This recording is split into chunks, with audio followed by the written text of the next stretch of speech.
Mitä sä haluat kertoa ympäristölle tuolla vaatetuksella? Mistä tuossa on kysymys? Siitä, että mä oon niin vitun kaunis.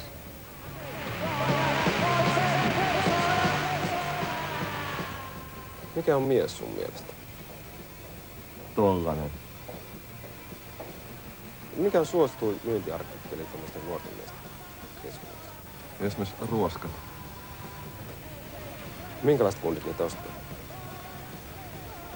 Kirtit. Koulupojat lähinnä. No mitäs tytöt sitten ostaa? Ne ostelee kumihameita ja tollasia muita kivoja asioita.